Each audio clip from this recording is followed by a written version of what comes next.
I want to call something to your attention that we all know intuitively, whether or not you've thought about it explicitly. You go around the world and you find times and places where nations have excelled in one subject or another. There's a birth of that period of where they excel, and then there's a peak, and sometimes it drops off, and sometimes they hang on. And so you can ask the culture of that. What was going on in that nation to support those discoveries? And then what happened when they ended? And so I call that sort of naming rights. If you were there first and you did it best, you name things.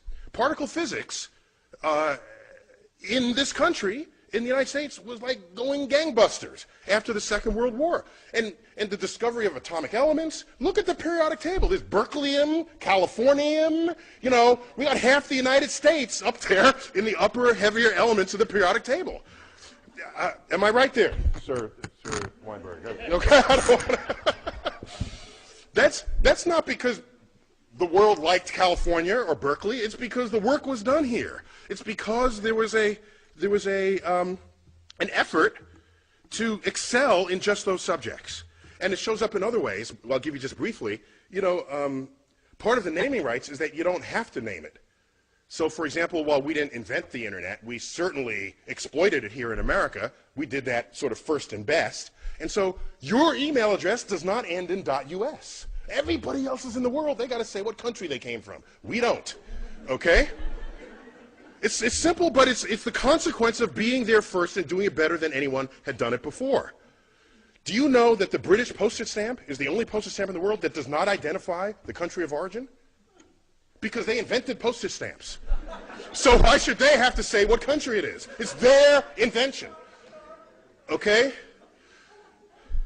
Check them out. It's just the facts of this. The constellations of the night sky, it's the Greek and Roman, and it's lasted to this time because they did a really good job thinking that stuff up. All the mythologies of the heavens, that really stuck with us. All right, so I'm going to make a larger point, not to get gratuitous on you here, but September 11, 2001, as we all know, this was going on in New York City. This is the view outside of my window. I live 4 blocks from ground zero. Excuse me, this is the corner of the building in which I live. I went outside to get this view.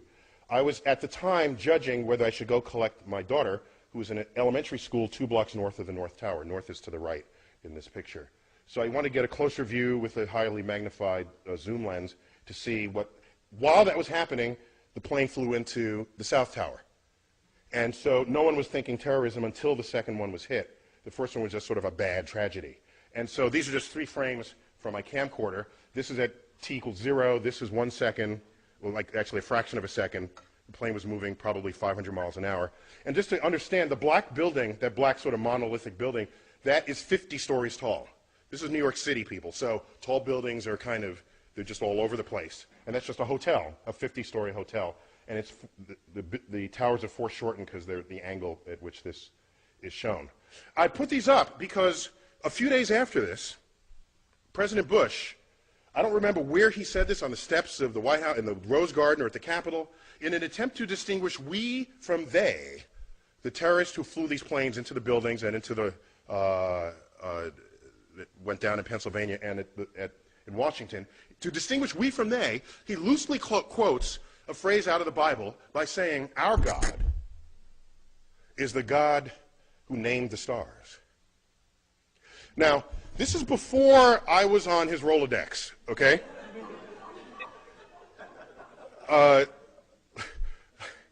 Because I could have helped him out there.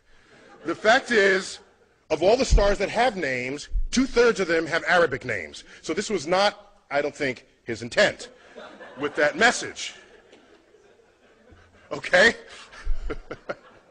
While the constellations are Greek and Roman, the names are Arabic, all right? And the list just goes on and on and on and on. And so where does this come from? How does this happen? How do you get stars named with Arabic names? How does this happen? And it happens because, of course, because catching up with myself here. Okay? It happens because there was this particularly fertile period that Professor Weinberg duly discussed. And around that period, that 300-year period, the intellectual center of the world was Baghdad. Baghdad. It was completely open to all visitors, all travelers, Jews, Christians, doubters, which today we might call atheists. They were all there exchanging ideas. All of them. All of them. And it was that period where you had the advances in, like, engineering and biology and medicine and mathematics. All right? Our numerals are called what? Arabic numerals. Now, you ever stop and think about that? You know, who as in America, do we take pause at this? Why are they called Arabic numerals? Okay, they fully exploit the discovery of the zero, create a whole field called algebra, itself an Arabic word. Algorithm is an Arabic word. All this is going on, and it's all traceable, not to some long 1,000-year tradition in Islam. It's traceable to this 300-year period. This 300-year period. And then, so they had naming rights. The most expensive, beautifully carved astrolabes come out of this period. There's a great collection of these at the Adler Planetarium in Chicago, if you ever want to check them out. So navigation, celestial navigation, all of this is traceable to this period. And so something happened. And what happened, as was previously described, I was told, and forgive me for repeating from what you might have heard, 12th century kicks in, and then you get the influence of this scholar, Al-Ghazali. All right? And so out of his work, you get the philosophy that mathematics is the work of the devil. And nothing good can come of that philosophy. That, combined with other sort of codification, philosophical codifications of what Islam was and would become, the entire intellectual foundation of that enterprise collapsed, and it has not recovered since. Over that period, all these books were translated into Arabic on a scale not seen since then. And so why am I even going here? Because I'm trying to explain to you that you fast forward, the dangers here is that you fast forward to 21st century America and ask, what influences are we feeling now? Because that period, that naming period in Islam stopped and it never recovered. Because the way of thinking about the natural world, revelation replaced investigation. Okay? So I fast forward to 21st century, and what do you find? You get things like this. Okay? This is in America. All right? So now, what I find interesting is it's a level of passion that it requires to actually do it. You got to like pay for this. Because of okay? A sensitivity to the money aspect of it. But we all know tomorrow's economies will be founded on innovations in science and technology, and of course that gets cut short if we lose our civilization, as what happened in Islam in 1100. And the last thought I'll leave you with, which concerns me greatly, if you do the math, okay? You know, just look. You look at all the Nobel Prize winners there ever were, some even in this room, and ask how many were Muslim. And it's like one, maybe two. Okay, I think a second one was in economics.